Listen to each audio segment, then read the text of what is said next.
오셨다라는 제목으로 함께 말씀을 나누고 은혜 받는 시간 갖기를 원합니다.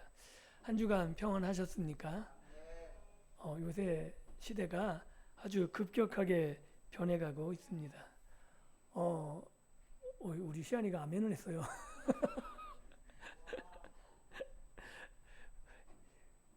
지금 대학생들이 진로를 결정하지 못한다 그래요.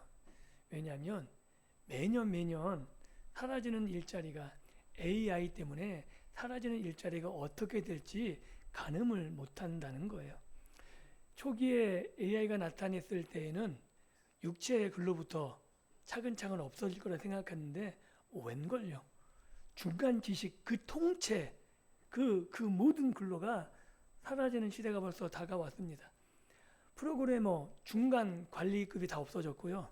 노무사, 회계사, 변리사, 상담사까지 기본적으로 중간에서 하던 그 모든 일들을 지금 AI가 대체하기 시작했습니다.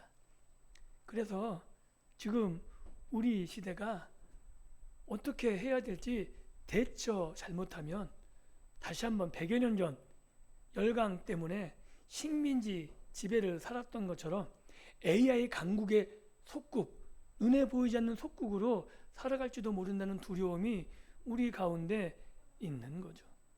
그래서 본능적으로 사람들은 알고 있습니다. 과연 내 삶을 인도할 그 무언가가 지금 우리 시대에 있을까? 과연 내가 무엇을 붙잡고 살아가면 좋을까? 라는 그런 두려움과 공포가 지금 우리 시대, 특별히 젊은이들 사이에 만연되고 있는 것 같습니다. 혹시 제가 한번 이야기를 드렸는데 눈이 부시게라는 드라마 기억나십니까? 25살의 청춘이었던 주인공 혜자, 김혜자 씨가 주인공입니다. 시간을 돌리는 기계가 주어져요. 그래서 그 시계를 사용하다가 하루아침에 늙어버린 70대 할머니. 왜냐하면 시간을 거슬려 돌이켜서 그 시간에 내가 해결할 문제가 내가 그 시간에 도착하면 해결할 것 같은데 막상 도착해서 해결하려고 그러면 해결이 안 되거든요. 그런데 내가 시간을 돌아가면 문제가 뭐냐면 내 인생이 늙어지는 거예요. 그래서 해결도 못하고 그냥 70대 할머니가 되어버리는 거죠. 그녀는 젊음이라는 찬란한 빛을 잃어버린 채 낯설고 무기력한 노년의 몸에 갇혀서 절망합니다. 그런데 반전이 있어요. 이 드라마 마지막 끝에 어떻게 밝혀지냐면 김혜자 씨가 과거로 돌아가는 시계를 얻은 것이 아니라 알츠하이머 병에 걸려서 가장 찬란했던 과거의 조각만 붙잡고 살아가는 그 이야기를 다룬 거죠. 그냥 환상 속에 헤매고 있었다는 사실입니다. 그런데 그 드라마는 주인공의 독백을 통해 우리에게 이렇게 묻고 있는 거죠. 어느 하루 눈부시지 않은 날이 없었습니다.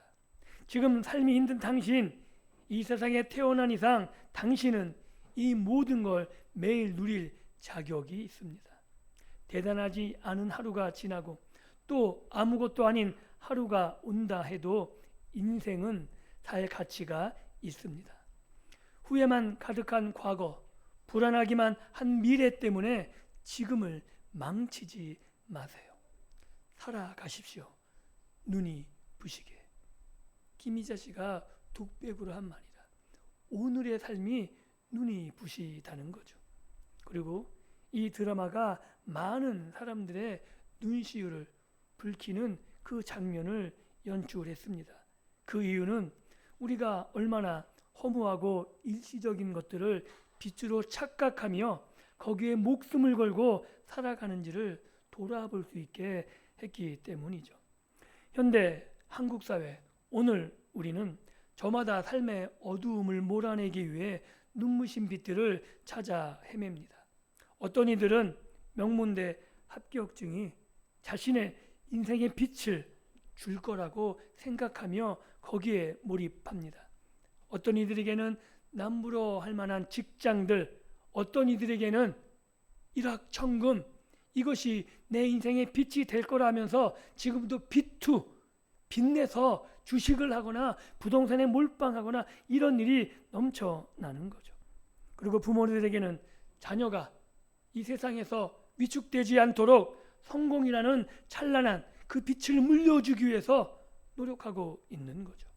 그리고 소셜 미디어, 요새 이 소셜 미디어에 많은 사람들이 몰입하죠. 끊임없이 좋아요, 많은 사람들이 내 것을 보아주길 원하면서 그 인정에 갈망하는 그 욕구가 분출하는 시대가 오늘 우리 시대라는 거죠. 그러나 우리는 기억해야 됩니다. 우리 스스로가 만들어낸 이 빛이라고 생각하는 모든 것들, 여기에는 치명적인 약점이 있는 거죠. 이 모든 우리가 생각하는 빛이라고 생각하는 것들은 발광체가 아니라는 겁니다. 일시적으로 빛을 비추어지는, 일시로 빛나는 것처럼 보이지만 그것은 반자체에 불과하기 때문에 그 빛이 우리를 영원히 비춰주지 않는다는 거죠. 내가 그토록 의지하던 성공이 무너졌을 때, 그리고 내 기대에 못 미치는 그 모든 것들, 사람의 환호와 인정이 비난으로 뒤바뀔 때 그 발광체는 순식간에 꺼져버리고 우리의 삶의 이전보다 더 깊고 차가운 어둠, 그 어둠의 시면으로 우리를 곤두박질치게 합니다. 스스로 빛을 내려고 발버둥치는 현대인들의 영혼은 그래서 그 어느 때보다 공허와 불안이라는 김혜자 씨가 걸린 영적 치매, 그 치매에 걸린 그 김혜자 씨와 같다고 할 수 있죠. 그래서 오늘 우리가 함께 펼쳐 살펴볼 요한복음의 본문은 가짜 빛에 속아 영적 어두움에 헤매는 우리를 향한 영원히 꺼지지 않는 참빛, 그 참빛이 이 세상에 들어오셨다, 이 세상의 어둠을 뚫고 들어오셨다라고 선언하고 있습니다. 그래서 오늘 우리가 살펴볼 본문을 통해 참빛, 우리에게 들어오신 참빛을 경험하고 그 빛과 함께 살아가는 복된 인생, 예수님을 구주로 고백하며 예수님과 함께 살아가기를 소망하는 이 시간이 될 수 있기를 예수님의 이름으로 축복합니다. 우리가 먼저 살펴볼 내용은 1장 1절부터 9절입니다. 그게 어떤 내용이냐면 참 빛을 알아보지 못한 세상의 비극이라는 거죠. 9절 10절이 이렇게 기록합니다. 참 빛 곧 세상에 와서 각 사람에게 비추는 빛이 있었나니 그가 세상에 계셨으며 세상은 그로 말미암아 지은 바 되었으되 세상이 그를 알지 못하였고 태초의 고요 속에 천지를 창조하신 한 분 하나님, 그 영원한 말씀, 그분이 이제 1세기 팔레스틴 척박한 땅에 참빛으로 오셨다고 요한은 선언하고 있습니다. 이 요한복음, 이 요한이 선언하는 참이란 용어가 단순히 거짓이 아니다라는 것이 아닌 거죠. 구약에서 이 참이란 얘기는 쉽게 얘기해서 실체가 왔다는 거예요. 그림자가 아니고, 그러니까 요한이 말하는 참이란 얘기는 그냥 거짓말을 한다는 그런 의미가 아니고 그림자가 있는데 그 그림자의 참, 진짜가 왔다라는 의미인 거죠. 이게 그래서 구약을 이해해야지만 오늘 본문이 이해됩니다.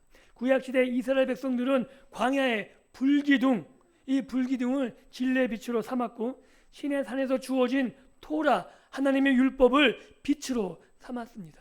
그런데 이제 요한은 말하고 있는 거죠. 모세의 율법도 궁극적인 빛이 아니라고.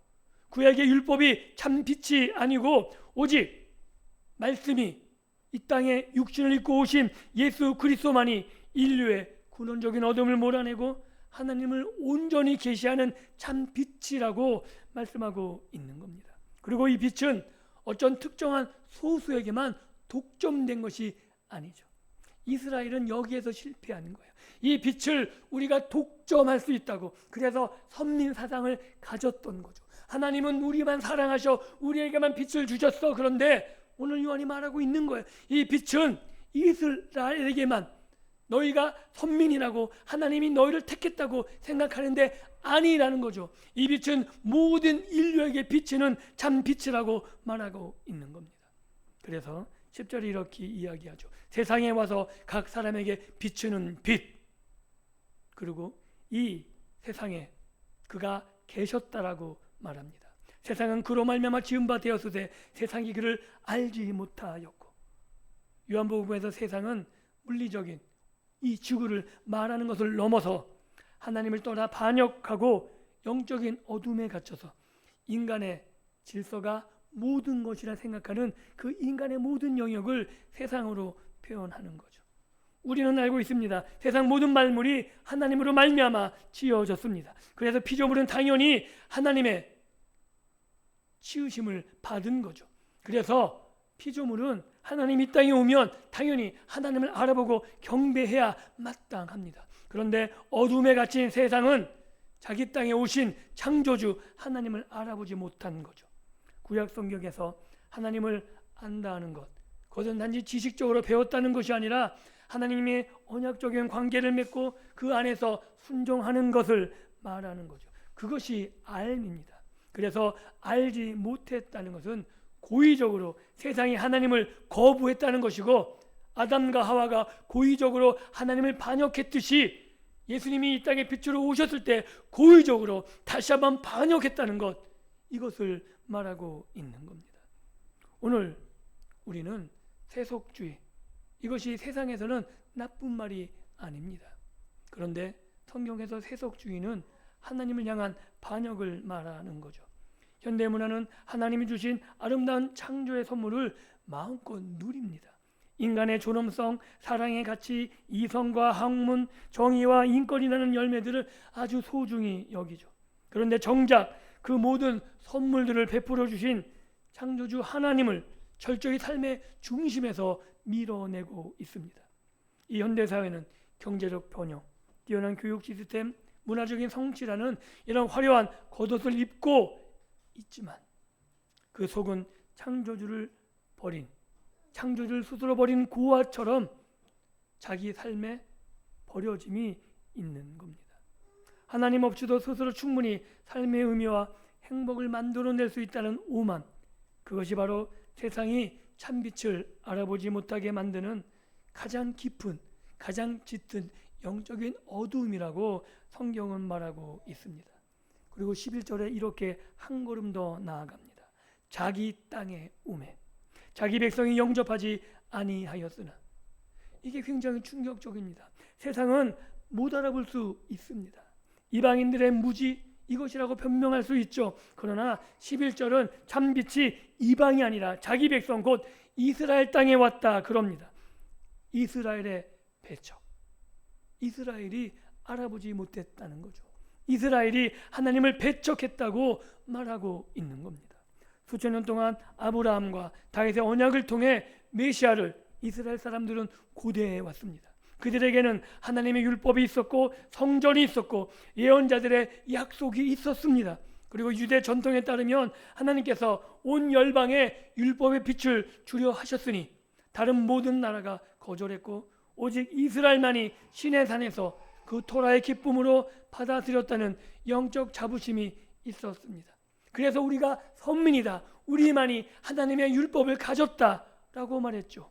그러나 정작 그 율법의 실체요, 성전의 완성이요, 성육신한 말씀이 자기 집에 찾아오셨을 때 유대 종교 지도자들과 백성들은 철저히 적대감으로 예수님을 배척하고 십자가에 못 박아 버렸습니다. 이 말씀은 과거 유대인들을 향한 정죄가 아닌 거죠. 오늘날 교회 안에 머물고 있는 우리들을 향해서도 똑같이 경고하고 있는 겁니다. 교회 마당만 받고 기독교 문화에 능숙하고 11조와 수많은 봉사를 한다고 해서 그것이 진정으로 예수님을 영접한 증거가 될 수 없습니다. 왜냐하면 이스라엘이 율법을 지켰거든요. 제사를 드렸거든요. 그들이 11조와 헌물을 봉헌했습니다. 오늘 우리와 별반 다르지 않습니다. 종교적인 도덕주의, 자기의에 빠진 사람은 세속주의 사람보다 예수님을 더 강하게 배척할 수 있는 거죠. 겉으로는 주여 주여 부르지만 실제 삶의 결정을 내릴 때에는 예수님의 통치가 아니라 돈과 권력, 자녀의 성공이라는 우상의 음성에 순종한다면 우리 역시 빛으로 오신 예수님을 철저하게 거절하고 있는 자기 백성일 뿐입니다. 하지만 그 철저한 절망과 배척 속에서 하나님의 자녀가 되는 권세를 주셨다라고 요한은 말합니다. 요한은 이곳에서 영접하다와 믿다라는 두 단어를 교차해서 사용하며 우리에게 하나님께서 원하시는 뜻을 드러내고 있습니다. 여기서 예수님을 영접한다는 것은 단순히 감정적으로 환영하거나 지적으로 동의하는 것 이상을 말하는 거죠.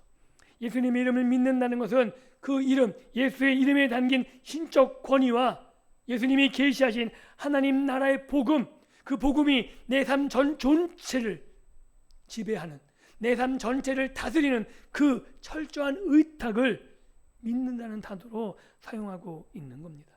내 스스로 빛을 만들어내려는 헛된 주도권을 내려놓고 우리의 주인 되신 예수 그리스도의 통치 아래로 항복하고 들어가는 것, 이것이 예수님을 영접한다는 것이요, 예수님을 믿는다고 하고 있는 겁니다. 이처럼 믿음으로 나오는 자들, 예수님의 통치 아래 내 삶 전체, 내 인격 전 존재를 맡길 때 우리에게 선물이 주어집니다. 그 선물은 하나님의 자녀가 되는 권세입니다. 요한은 철저하게 하나님의 아들이라는 호칭은 오직 성자 예수 그리스도 한 분에게만 사용합니다. 반면 예수 그리스도의 구속 사역을 통해 구원받은 우리는 입양된 하나님의 자녀들로 구분하여 부르는 거죠. 여기서 권세, 하나님의 아버지의 상속자로서 누리는 합법적인 권리, 새로운 신분, 이것이 오늘 우리들에게 주어졌다 그러는 거죠. 오늘 우리도 양자를 드리게 합니다. 근데 이 양자는 혈연적인 관계가 성립되지 않아요. 그럼에도 불구하고 법적인 모든 권리를 가지게 되는 것처럼 하나님의 아들은 오직 한 분 예수님에게만 해당되는 거죠. 우리가 하나님의 아들이 될 수 없습니다. 그런데 그 아들과 동일한 법적 권리를 우리에게 주셨다 그래요. 어떻게 하면요? 그 아들 예수의 통치 아래 우리가 들어가 예수를 영접할 때 하나님의 자녀가 된다고 성경은 말하고 있는 겁니다.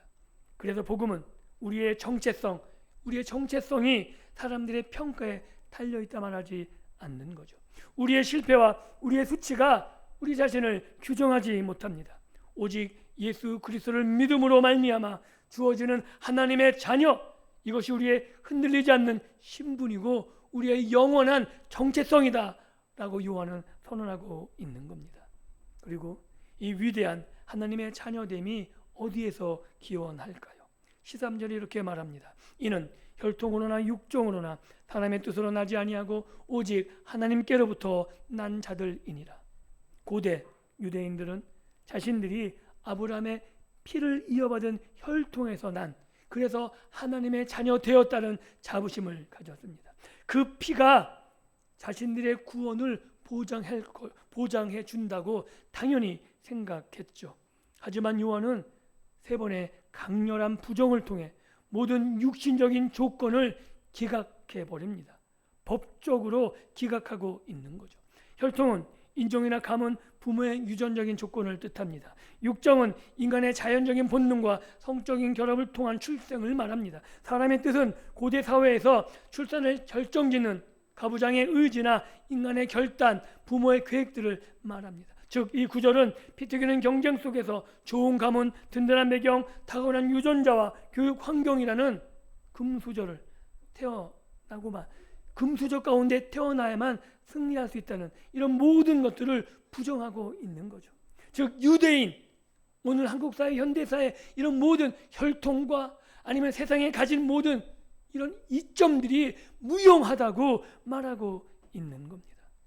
그래서 성경은 아주 단호하게 선언하고 있죠. 영원한 생명을 누리는 하나님의 자녀는 인간의 조건, 생물학적인 교배, 인간의 결단으로 되어지지 않습니다. 오직 하나님께로부터 난 자들만이 진정한 하나님의 자녀입니다. 믿으십니까? 만약에 조건을 따진다면 저와 여러분들이 하나님의 자녀가 되기 조건이 너무 어려울 거예요. 왜요? 우리가 가진 게 얼마나 되겠습니까? 경제적으로 따져볼까요? 세계적으로 우리가 모든 세계 인구를 따질 때 우리가 얼마쯤 될까요? 한 3분의 1쯤 될까요? 아니면 권력을 따진다면 우리가 세계 인구 중에 몇 순위쯤 될까요? 그런데 하나님의 자녀가 되는 것은 세상의 조건이 아닙니다. 하나님께로부터 나야만 가능하다는 거죠. 이것은 요한복음 3장에서 예수님이 니고데모에게 말씀하신 위로부터 다시 태어남, 중생, 거듭남에 대한 신비를 요약하고 있는 거죠. 우리가 예수를 믿을 수 있는 것은 우리의 내면이 남들보다 뛰어난 영적 통찰력이 있어서가 아닙니다. 하나님께서 주권적인 은혜로 허물과 죄로 죽었던 우리 영혼을 살리신 거죠. 성령의 능력으로 우리 안에 새롭게 창조하셨기 때문에 우리가 하나님의 자녀가 될 수 있는 겁니다. 우리를 살리셔서 비로소 우리가 영적인 눈을 떠 참빛 그리스도를 알아보고 영접하게 된 것입니다. 믿으십니까?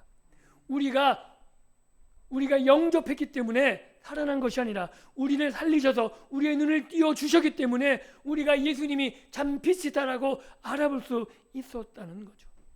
이 진리는 잘난 자들의 영적 교만을 완전히 꺾어버리며 동시에 아무것도 내세울 수 없는 인생의 밑바닥에 실패의 쓴잔을 마시고 있는 이들에게도 어떤 의미에서는 정말 하나님의 은혜가 얼마나 크고 놀라운지를 보여주는 성경의 역사를 드러냅니다. 그래서 모든 자에게 참 소망과 자유를 선포합니다. 그리고 14절에서 이 말씀의 정점에 이르죠. 말씀이 육신이 되어 우리 가운데 거하시매 우리가 그의 영광을 보니 아버지의 독생자의 영광이요 은혜와 진리가 충만하더라. 말씀이 육신이 되셨다. 이것이 복음입니다.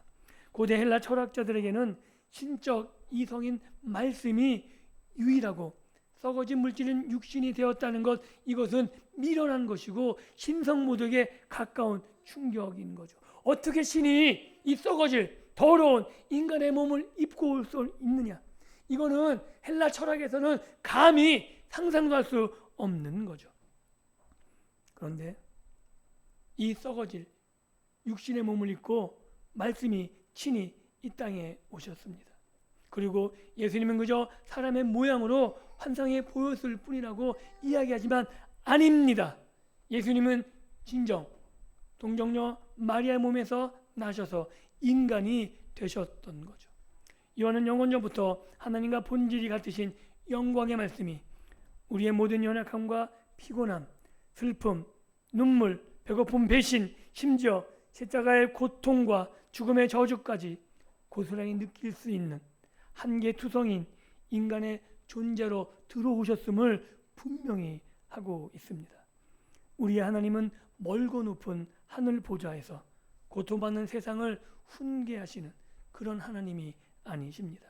친히 인간의 몸을 입으시고 한계에 갇히셔서 피 흘리시고 찢기는 고통의 현실 한복판으로 성육신에서 뛰어 들어오신 분인 거죠. 더욱 놀라운 것은 우리 가운데 거하셨다는 표현입니다.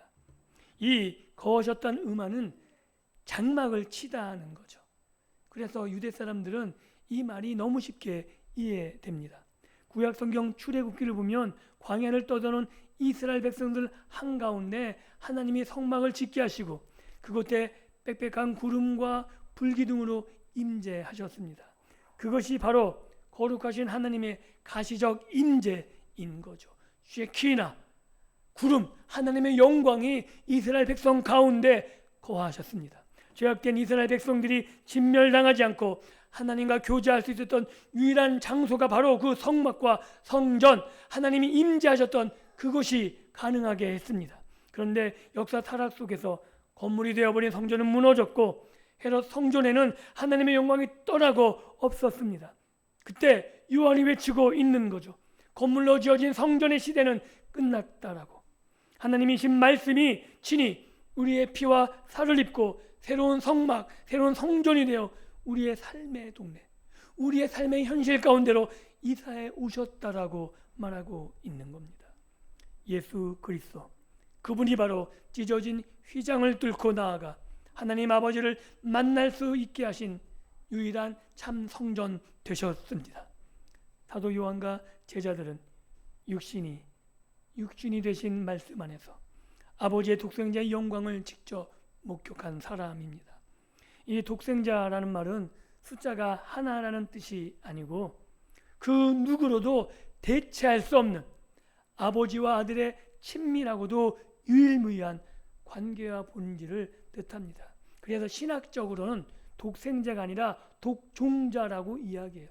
그 어떤 존재도 대체할 수 없는 존재, 그분이 예수님이라는 거죠. 모세조차도 시내산 바위틈에서 하나님의 영광의 등만 겨우 보아야 했습니다. 왜냐하면 하나님의 영광을 바라보면 살 인간이 없었기 때문이죠. 그런데 이제 우리는 예수 그리스도의 얼굴에 나타난 하나님의 영광의 본질을 두 눈으로 직접 보게 된 것입니다. 그래서 그 영광의 내용을 요한이 이렇게 이야기하죠. 은혜와 진리가 충만하더라. 출애굽기 34장에서 우상 숭배로 언약을 깨뜨린 이스라엘 백성에게 모세가 다시 돌판을 받으러 올라갔을 때 여호와 하나님은 자신을 인자와 헤세드, 진실, 에메트, 인자와 진실이 많은 하나님이라고 계시하셨습니다. 언약적 사랑을 의미하는 이 헤세드와 신실함을 의미하는 에메트, 이 헤세드와 에메트가 이 오늘 본문 가운데 그대로 드러내고 있는 거죠. 은혜와 진리가 우리에게 충만하게 보여주고 있는 겁니다. 진리가 없는 은혜는 죄를 묵인하는 값싼 동정이 됩니다. 그리고 아무 의미가 없는 거죠. 또한 은혜가 없는 진리 또한 사람을 정죄하기 바쁜 칼과 같은 그런 쓰임새뿐이 가질 수 없는 겁니다.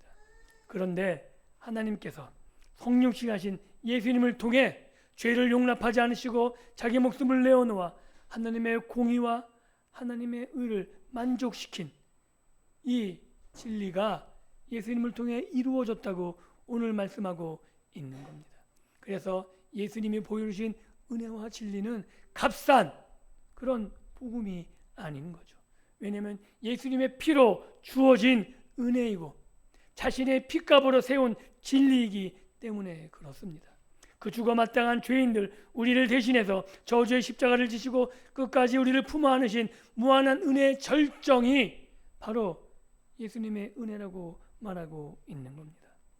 사랑하는 성도 여러분, 오늘 우리가 함께 살펴본 본문은 치열한 경제 사회 속 우리를 향하신 하나님의 은혜의 초청장입니다. 우리는 이방인이었습니다. 창조주를 알지 못했고 그 하나님을 환영하지도 않았고 배척했던 반역자들이었습니다. 그러나 십자가에서 완전히 부서지고 거절당하신 예수 그리스도의 십자가 사랑, 그 사랑에 우리는 값없이 하나님의 자녀라는 세상에 결코 빼앗을 수 없는 영광스러운 신분과 권세를 상속받았습니다. 이 구원은 나의 혈통이나 경력, 학벌이나 노력으로 얻어낸 것이 아닙니다. 오직 하나님의 주권적인 은혜로 말미암은 새 창조의 기적입니다. 그렇다면 이제 본문이 열어젖힌 이 은혜의 세상 속에 우리가 어떻게 살아가야 할까요? 우리를 구원하신 예수 그리스도처럼 우리도 은혜와 진리의 충만함을 품고 우리가 발딛고 서 있는 이 지역사회, 우리의 일터, 우리의 가정 한복판으로 들어가 우리의 장막을 쳐야 됩니다. 우리의 장막을 친다는 게 무엇이냐면 내가 하나님의 임재의 성전이 되었기에 내가 있는 곳이 하나님이 임재하시는 곳이 되어야 된다는 거죠. 진리를 타협하는 세상의 어둠에 동화돼서는 안 됩니다. 오히려 반대로 진리의 칼날로 사람들을 정죄하고 베어버리는 은혜 없는 바리새인이 아니라 우리가 그들을 품고 나를 구원하신 은혜의 사랑을 내가 성전이 되어 그들 속에서 드러내 주어야 된다는 거죠. 빛의 자녀인 우리가 참 빛인 예수 그리스도를 반사해 살아갈 때 절망과 상처, 치열한 인생 투정으로 신음하는 수많은 영혼들이 우리의 삶을 통해 십자가의 영광을 보게 될 것입니다. 우리의 영원한 거처가 되시고 참 빛이 되신 우리 구주 예수 그리스도, 그 예수 그리스도만을 온전히 영접하고 굳게 믿으며 오늘도 우리 가운데 은혜와 진리로 동행하시는 임마누엘의 하나님을 깊이 누리는 한 주가 되기를 예수님의 이름으로 축복합니다. 그리고 우리가 참된 성전이 되어 우리가 가는 곳곳마다 하나님의 임재 안에 모든 자들에게 은혜와 진리를 드러내는 믿음의 복된 삶을 살아가는 저와 여러분의 한 주간의 삶이 될 수 있기를 다시 한번 예수 그리스도 이름으로 간절히 축원합니다. 기도합니다.